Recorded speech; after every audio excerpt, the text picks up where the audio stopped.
To talk about C Sharp TPL value task and where it might be useful in your own programming. So basically, we all know about C Sharp task and how they are. So let me just kind of go over a little snippet that I will be using to demonstrate this value task. So essentially we have strings of URLs, some Microsoft URLs. I'm going into a for loop for each of these URLs, and I'll go in a loop 10 times, and I call this method called log, which takes the iteration count, and also this download string task and with the URL. Download string task is very straightforward. Basically, it checks in this dictionary as cache downloaded. You can see it's a concurrent dictionary, and tries to get the value of content from it. If the content is available, then it says data returned from cache. And since this method is supposed to return a task, it will return task from result content. Otherwise, it's not in the cache, so it wants to go and start on a separate thread. This async method calls the HTTP client to get the string content, and then it adds this content to the cache and returns the content. And the log method is pretty straightforward. It takes the temp number and a list of downloaded task, in this case, which is only one task. And then it gets the length of it and just prints a temp number and retrieved how many characters. So if I run this, you can see it expects, comes up with this output.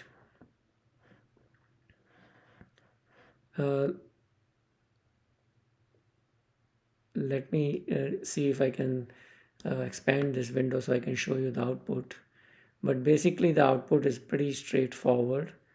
It says attempt number 0 retrieves character this much, and after that, when it gets called again for the other iterations 1 through 9 here in this case, it is getting it from the cache, this value, and retrieve characters is still the same because it's already gotten it from the cache.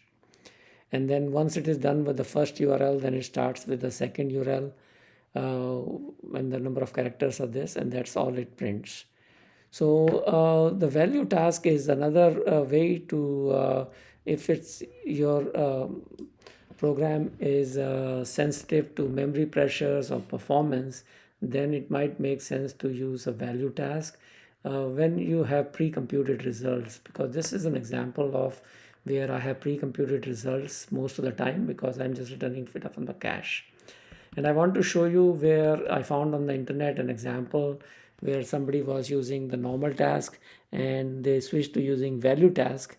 And in this case, you can see the memory allocations decreased from 72 kilobytes to 3 kilobytes. And that's because value tasks are basically not by reference, and they don't need to be allocated on and they don't take that much space, so the memory requirements are a lot less.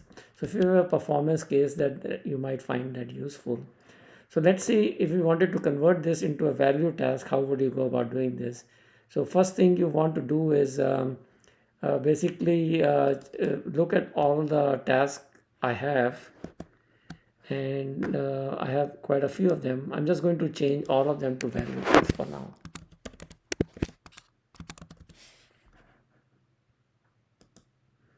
So everything got changed to value task, and you can see even this works. Value task from result is all good.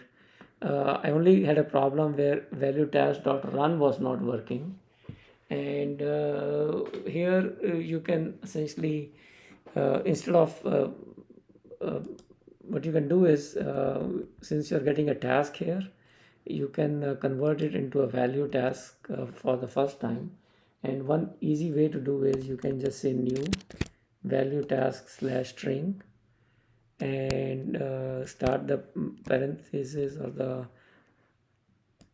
and you can do this. So now you see this one is actually also created to a value task because the method expects it to be returning a value task. So you can do value task from result. This is also available. So that's all good.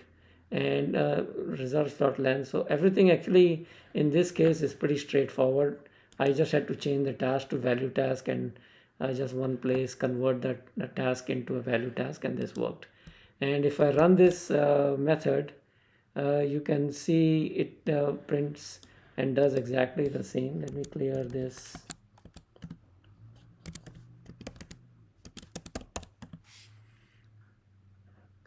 Yeah, it prints basically the same information. So one thing to remember with the value task is there are some restrictions with value tasks. You cannot await them more than once. I believe you get an exception. I don't have a demo for that, but just keep in mind and also read the Microsoft documentation on all this. But yeah, there may be some cases where you have pre-computed task or data that is mainly synchronous.